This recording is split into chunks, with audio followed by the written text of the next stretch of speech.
Someone has died. Of this, I am certain. I know it because I always know it. As I lie here alone in this big, empty bed and listen to the rain, I remember it as it returns to me. This feeling, this dread, skittering up and down my throat with 1,000 little legs. It settles in my stomach like a great stone, a solid, sickening weight. It is rancid in its heaviness and unmistakable in its familiarity. Someone has died. I do not know who. I sit up, and I take a long breath, pulling my legs out from beneath the covers so that they can dangle above the hardwood, cold where I press my feet. The remains of chipped red polish color my toes. I had intended to paint them this week, but I could not choose a color. I have been told that I am bad at making decisions, too nervous to choose the wrong one. But I do not think that is true. Someone else has simply always been there to make them on my behalf. But I will make one now. I will call my daughter, I think. I move for the end table to retrieve my glasses. They sit crooked on my nose, and I push them back into place as I look at my cell phone, plugged into the wall there. I wait for it to ring. I stare. I expect it, but it does not. I had told my husband, at one time, that we should keep the landlines, one in the kitchen and one in the bedroom, for hurricanes or when the power goes out. But there was no point, he had decided, no point when we had a family plan, which was expensive. But sitting here now, maybe there was a point, I think, and maybe I had not insisted hard enough. A person cannot silence landline phones. After all, not really, not the way they do mobile phones at night. Maybe someone has called me already, someone with the most awful news, and I did not hear. Connie does not have a landline either. She may not even answer now. Or worse, she may no longer be able to. I shudder, picking up the device. No missed calls. I turn on the sound and begin to flip through my contacts, squinting in the dark. Connie will answer, I think, and she will be upset that I woke her for nothing. She will say that the children are asleep and that she just checked on them. Howard is out cold beside her, and yes, she is positive, sure, 100% certain that she can see the rhythm of his chest, up and down, up and down. He is breathing, and he has work in the morning. And so, I really should not bother them so early. There is nothing to worry about, and she will visit me soon. And we will get our toes done together, the pair of us. It must be the storm, she will say, the storm riling me up. Connie has always thought I worry too much, though, and maybe I do. I place the phone back down. I will not call her, I think. I have nothing to fret over. The phone has not rung. No one has called. And they always do it so tactfully, in hushed voices, as if the most terrible part of the announcement is the waking, the "oh, so sorry for disturbing you, ma'am." I stare at the phone again. I wait. It does not ring. I hover a hand over it, but I do not pick it up to make the call. I should not disturb her, but someone has died. Of this, I am certain. My father died when I was 6 years old. I first felt this peculiar nauseous feeling, the sensation of knowing, as I lay in a bed much smaller than this one, with a delicate white metal headboard wrought into the shape of flowers. I awoke and stared at the ceiling, taking a long, labored breath and pulling the heavy comforter up to my chin, just as I always did to fight off the wind that could fill that room in the winter months. It rattled the windows, and it rattled me, shaking my very bones as I rolled over to look at the little toy chest across the room. It had been gifted to me by some distant cousin when I was very, very young, too young to recall the party, but it had sat there for as long as I could remember, as if it had always existed right there alongside me. It now sat properly shut for the night. But that was when the sensation came for the first time, this indisputable, terrible stone in my gullet. Softly, as not to disturb my parents, I pulled myself upward to sit atop the mattress, and crawling to the floor, I crept inch by inch across the room, my hair dangling over my face. I paused above the toy box, and I stared down at it. And for reasons I even now cannot dare say, I opened the lid. I do not know how my father got inside, but I saw his bulging, bloodshot eye staring up at me in the dark, the rest of his swollen features obscured and buried by the clutter. A baby doll whose own hinged eyes have broken, forever open, a spinning top, a velveteen teddy bear, an assemblage of blocks. My father's eye looked up at me from beneath them all. It blinked, and at last, he said my name, his voice hoarse, a hollow, splintered noise, uttered through unseen lips from the very depths of his ravaged throat, the worst noise I ever heard. Cassie, I ran. And from the upper railing, my face placed flush between the wooden rods, I found my mother standing in the front hallway, clad in her checkered nightgown.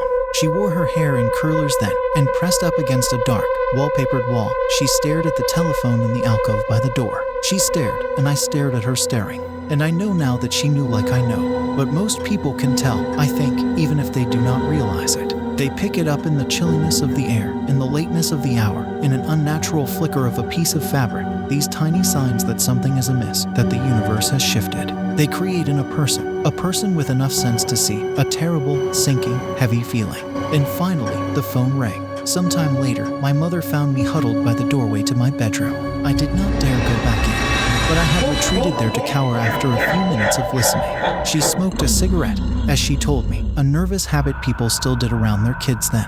But I already knew, of course. I knew that my father had died. I learned later, not from my mother, that a towering, industrial shelf in his warehouse had collapsed, and he had been buried by its contents. And I had found him just like that, entombed in my toy box, some grotesque phantom vision caught, like a crude, blurry snapshot of the moment of his death. But he was not there when my mother closed the chest again that night, and he did not return.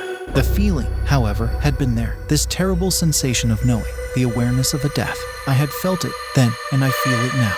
I really should call Connie, I think. I pick up the phone, and as I look down at it, my finger hovers over the lock, but I do not press down.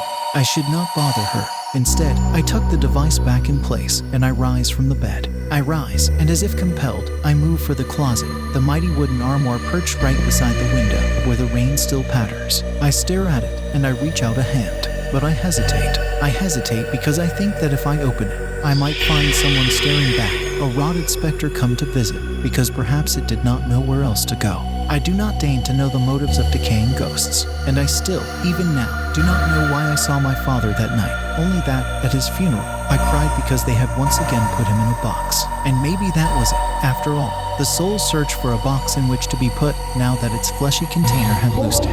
With a bracing breath, I grabbed the golden knobs. I should go back to bed. I should not open it. I should not open it because if I do, I may regret it. But if I do not open it, I will have to sit here and wait and stare at the phone until it begins to ring, which I, of course, know it will. And so, closing my eyes and rearing back my head so that I might not have to look, I grasp the handles and I tug. I tug, and the armoire opens, and I dare not peek. I count to 3 in my head, and in the very back of my mind, I can see Connie now, think of her as a child, in a red dress we had bought her for Christmas. I should like to remember her that way, I think, not how I remember my father, not as a faceless, blackened eye in a box. I turn back my head. I take another breath, and I open my eyes. I see clothing, and only clothing, a closet full of patterned blouses and dresses I have so few opportunities to wear. But I will have to pick something now, in black, for the services, I think, for whichever one I will have to attend. Not that one, though. But maybe this one, I decide, reaching out to run my fingers along the edges of a dark, collared dress with silver buttons down its back. No, maybe not. Reaching into the armoire again, I pull out a dress with a low waist, a black rose stitched on the hip. I could wear it with the long silver chain my husband bought me, I think, the one with the silver charms. But maybe that would be too garish, too bold for such a grim occasion. No, I think I could wear it with my mother's pearls. They are more understated. I had known it when she died too, but she had not gone suddenly. No, not like a lamp abruptly turned out before the dark. Her own end had come gradually, like the waning glow of sunset, bit by bit, until night could be the only natural, expected conclusion. The phone rang in the middle of the afternoon that day, when I had been folding laundry, the weight of knowing in my stomach. The hospital had told us to go home and to rest that morning and that they would call if anything changed. But something had indeed changed before they decided to tell us. I wandered into the kitchen that day to find Connie already with the telephone's cord jumbled around her elbow. And I knew for certain. I should call Connie now, I think. I should have her check on Howard and the children. No, it would wake them. They would be upset. And really, it is just as likely to be a co-worker or someone from the church. These thoughts bring no comfort. But still, wrapped in them, like a terrible, frayed quilt, I reach into the closet once more, shifting through the row of heavy clothing, in search of the long-sleeved dress with the belt. I will wear that one to the funeral, I think. It might be the proper choice because I had worn it to my husband's funeral. I was alone in bed on the night Richard died. He had been working late, as he so often did, and I had fallen asleep early, with the television on, lulled by the lullaby of commercials and rain. I awoke, as if from a nightmare, to find an infomercial about a countertop grill just starting to loop. The feeling once again took hold as I rolled over to check the alarm clock, blinking red. And I lay there for a good long while, watching my phone, curled up in a ball beneath the covers, as some sports star extolled the virtues of sleek design, grease traps, and easy cleaning. The phone rang at 2:27 in the morning, and it was on the third chime that I felt a sudden shift in the bed beside me. A ragged, heavy breath ghosted my ear, hot and garbled, the way a person chokes, and the familiar weight of an arm stretched over to wrap round my shoulder. The exhaling came, then, again and again, a steady, labored noise, rattling in some phantom throat. But I did not dare turn around. I wish now that I had, but I did not. I stared forward. I did not blink, and I picked up my cell phone, plugged into the wall there. Hello. There's water in the car, Cass. Oh God, there's so much water in the car. I let out a long breath at Richard's voice, distorted by static, and all at once, the bed was empty again, and only silence was ringing in my ear. A police officer told me a few days later that his little silver Ford had been caught in the sudden storm, and that he had swerved too hard around a bend in the road. He had died from the collision when the vehicle hit the water, they had said. And the drop was too high for any other possibility, of course. So, at least, he did not drown, something said to me as if it were a genuine comfort. And he had not been conscious to see the water filling his car. They did not find his phone. Oh God, I should call Connie. I cannot take this anymore. Turning from the armoire, I move once more for the bed, for my telephone still plugged into the wall, perched there on the end table. I stare, and it rings, and I scream. I can recall, even from where I am now, that it was a full, horrible noise, hurled from the very depths of my stomach, as if I were finally letting that terrible great stone out, the one that had been sitting there within it.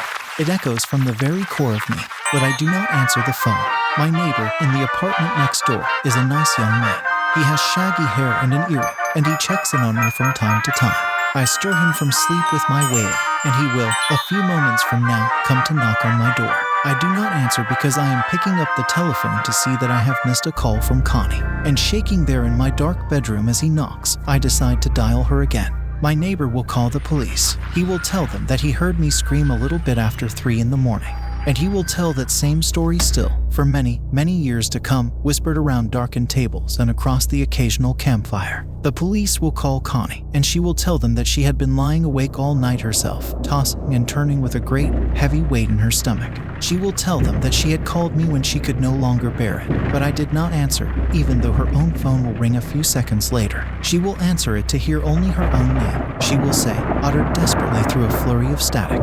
But there will be no record of that call, and they will not believe her, citing technical glitches or tricks played by fear. And when they break down my door, they will think I had fallen asleep with my armoire doors open and my glasses on the floor. I had not. But they will find me just as I found myself, blue-faced, breathless, covered still by the mound of blankets in my own empty bed, where I had lay for many motionless hours by then. Someone has died. Of this I am certain. Someone has died, and oh God, it is I.